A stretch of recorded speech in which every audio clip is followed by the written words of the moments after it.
Great Monday morning, November 9th, 2020. To God be the glory for yet another opportunity to bless his name. Hey, are you one who is trying to help a young man out here approach solid manhood? Maybe you're a teacher of so many boys and you're like, and especially in 2020, it's kind of difficult to really instill if there is not a model in front of that young man as far as masculinity and macho-ness and handling the business.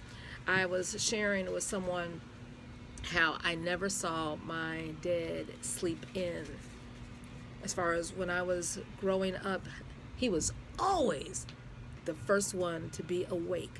And you would hear him, teeter-tottering in the kitchen, cooking his own breakfast. He would wake up no later than 6.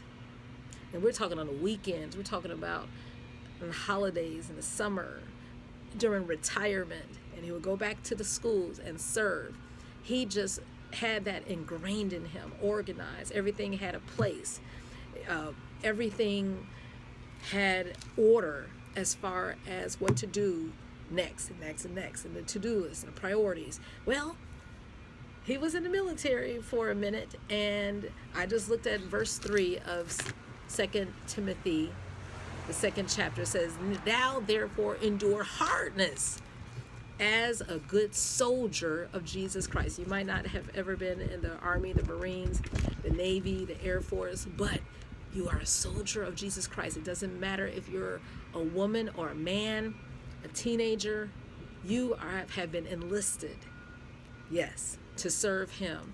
Because it says in verse 1, Paul was speaking to Timothy, and I speak to my son, the same thing. "Thou therefore, my son, be strong in the grace, be strong in the Lord that is in Christ Jesus." Remember, Timothy had models. They didn't really mention Timothy's father. They mentioned his mother, who was strong in faith, Eunice, and his grandmother, Lois. Now, believe me, men are the ones to show the walk, how to endure hardness. But if you don't have a man in the house, and I think 70% of families in the black community do not have a man in the home. The Bible. Yeah, but there's so many stories of courage, bravery, and strength in handling the business. And it says in verse 10, "Therefore I endure all things." I endure.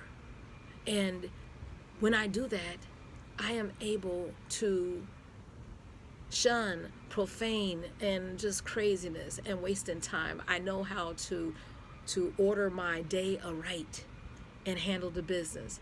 When I do that, the way I master myself and life is I study, verse 15, "to show thyself approved unto God, a workman needeth not to be ashamed, rightly dividing the word of truth." That means I'm correctly interpreting the word, and I'm teaching the word to others by the way I live, by what I put into my life, what I put into my body. And I run away from things that will cause me to be dishonorable, so that I can present myself a vessel of honor. In verse 21, hey, the age of 21, solid manhood.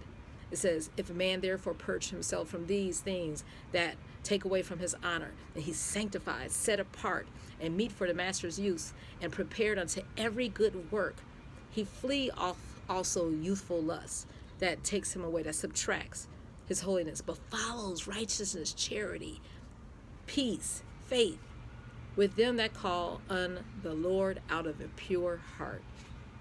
Yeah, that's what the Lord wants. A few good men, a few good women. Like I said, you don't have to be a certain gender, but he is looking for the men to stand up and be examples in the church. Someone said, "Look, women, you can't teach a boy to be a man," and you're absolutely right. I don't have the school supplies. I don't have the equipment.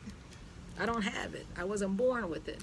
but I have the prototype, I have the manual. Someone said it's like teaching math and you majored in English. No, but I know the designer of the course, the class curriculum. I know the one who holds the past as far as those men who had dignity, and I know the one who holds the present and the future. And we would have gone over this today. Psalms 39, Lord, make me to know my end and the measure of my days, how frail I am. The Lord knows that we are weak, but with him, we are strong. So all of us, let's put on the whole armor of God. Let's be bold. Let's do his work. And let's enjoy his faithfulness. Have a wonderful Monday.